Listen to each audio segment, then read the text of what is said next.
আসসালামু আলাইকুম প্রিয় কোরিয়ান ভাষা শিক্ষার্থী বৃন্দ। আমি আজকে আলোচনা করব ব্যাকরণ 2 ই এবং গা নিয়ে। ই এবং গা হচ্ছে সাবজেক্ট পার্টিকেল, এটি সাবজেক্ট পার্টিকেল। আর ই গা ব্যবহার করা হয় সাবজেক্টের সাথে, অর্থাৎ সাবজেক্ট প্লাস ই অথবা গা একসাথে ব্যবহার করা হয়, ই অথবা গা।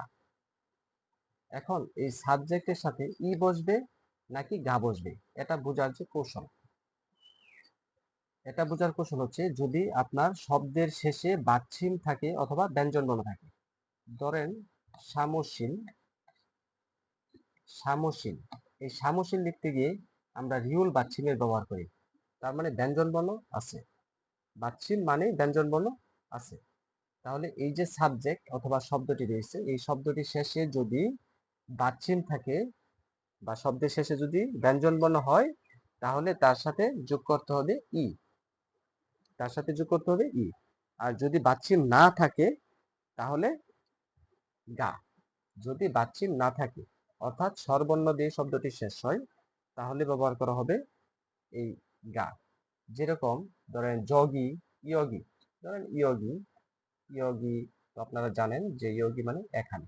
এই যে ইয়োগী শব্দটি রয়েছে তার শেষে স্বরবর্ণ দিয়ে শেষ হয়েছে ইয়োগী, এই জায়গায় গিয়ের নিচে কিন্তু কোনো ব্যঞ্জনবর্ণ নাই অথবা কোনো বাচ্ছিম নাই, সুতরাং তা হবে গা। এখন একটি বিষয় নতুনদের জন্য আলোচনা করলে নাই হয়, সেটা হলো যে আমি খুব সিম্পল ভাবে আলোচনা করার চেষ্টা করছি, কারণ এই জায়গায় পিএইচডি করতে আসি নাই, ভাষা পরীক্ষা ভাষা এক্সপার্ট হতে আসছি বেসিক। তো এই জায়গায় সাবজেক্ট আপনারা কিভাবে চিনবেন? সাধারণত সাবজেক্ট বাক্যের প্রথমে থাকে, এই হলো একটি বিষয়, সাধারণত সাবজেক্ট বাক্যের প্রথমে থাকে। দ্বিতীয়ত আরেকটি বিষয় খেয়াল করবেন যে যাকে উদ্দেশ্য করে কিছু বলা হয় তাই হচ্ছে সাবজেক্ট, যাকে উদ্দেশ্য করে কিছু বলা হয়, যাকে উদ্দেশ্য করে। এটি যারা নতুন আছেন তারা একটু নোট করে রাখবেন, পরবর্তী সময় লাগবে না, যখন বুঝে যাবেন তখন আর লাগবে না। যাকে উদ্দেশ্য করে বলা হয়, যাকে উদ্দেশ্য করে কিছু বলা হয় তাই হচ্ছে সাবজেক্ট। দ্বিতীয়ত আরেকটি বিষয়, যে কোনো বাক্যকে যদি কে অথবা কারা দিয়ে প্রশ্ন করা হয় তাহলে যে উত্তর হয়, কে অথবা কারা দিয়ে প্রশ্ন করলে যে উত্তরটা হয় তাই হচ্ছে সাবজেক্ট। আর সাবজেক্টের বাংলা জানেন যে কর্তা, অর্থাৎ যে কাজ করে সেই হচ্ছে কর্তা, তার মানে কর্তা মানে সাবজেক্ট।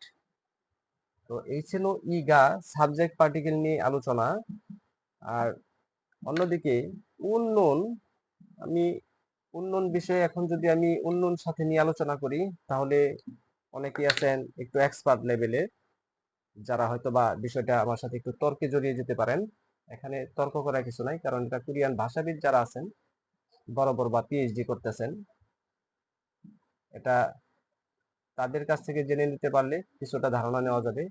এই জায়গায় আমি উন্নয়ন সাথে নিয়ে আমি এই ব্যাকরণের সাদাবাদ অবস্থাটা আমি করতে চাইতেছি না, কারণ এটাও হচ্ছে উন্নয়ন হচ্ছে সাবজেক্ট পার্টিকেলের মতোই সিমিলার, সাবজেক্ট পার্টিকেলের মতোই সিমিলার, বাট উন্নয়নটা হচ্ছে আপনার টপিক পার্টিকেল, এক ধরনের সাবজেক্ট পার্টিকেল, এটা হচ্ছে টপিক পার্টিকেল। এই জায়গায় এত কিছু বোঝার প্রয়োজন নাই, আমি মনে করি যে উন, নুন, ই অথবা গা বাক্যের কোন কোন জায়গায় ব্যবহার করা হয় এই বিষয়গুলো যদি জানেন, তাহলে আপনাদের বলতে পড়তে লিখতে পরীক্ষা দিতে কোনো সমস্যা হবে না। আমি অন্য নিয়ে পরবর্তী ক্লাসে আলোচনা করব। আজকের এই ব্যাকরণ 2 এ আমি শুধুমাত্র ই গাই রেখেছি, যারা একেবারে নতুন ব্যাকরণ দেখতেছেন তাদের জন্য। যেরকম আমি কয়েকটি এক্সাম্পল দিচ্ছি, ধরেন ইয়োগী, ইয়োগী এই জায়গায় কি হবে? সাপোজ ইয়োগীগা ওদিমনিকা, ইয়োগী গা ওদিমনিকা, এই জায়গায় গা কেন হইলো? এই শব্দের শেষে স্বরবর্ণ দিয়ে শেষ হয়েছে শব্দ, তাই গা হয়েছে। শিকদাং, শিকদাং, এই যে আপনার শিকদাং, এই জায়গায় এই সাবজেক্টের পরে কি বলবে? বাতচিত রয়েছে বা শব্দের শেষে ব্যঞ্জন বর্ণ রয়েছে, তাহলে শিকদাং। তারপর ধরেন ফিওনুইজম, ফিওনুইজম কি? 24 ঘন্টা খোলা দোকান, 24 ঘন্টায়, কোরিয়াতে 24 ঘন্টায় খোলা থাকে এমন কিছু দোকান আছে যেখানে আপনি প্রায় সবকিছুই পাবেন, সেটাকে বলা হয় ফিয়নিজম। এই ফিয়নিজম লিখতে যায় দেখেন বাচ্চিন দিয়ে শেষ হয়েছে, শব্দের শেষে ব্যঞ্জন বর্ণ রয়েছে, তাহলে ফিয়নিজমই, এই জায়গায় ই ব্যবহার করা হবে। অর্থাৎ এই ই দ্বারা কি করছে, 24 ঘন্টা খোলা দোকানটি,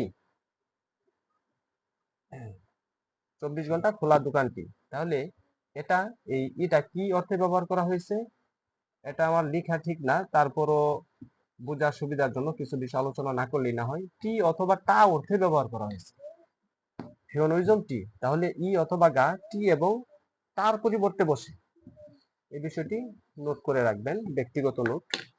আমি ব্যক্তিগত মতামত নিয়ে আলোচনা করছি। তারপর ধরেন জগি, জগি, এটা সর্বর্ণ দিয়ে শেষ হয়েছে, কি হবে, গা।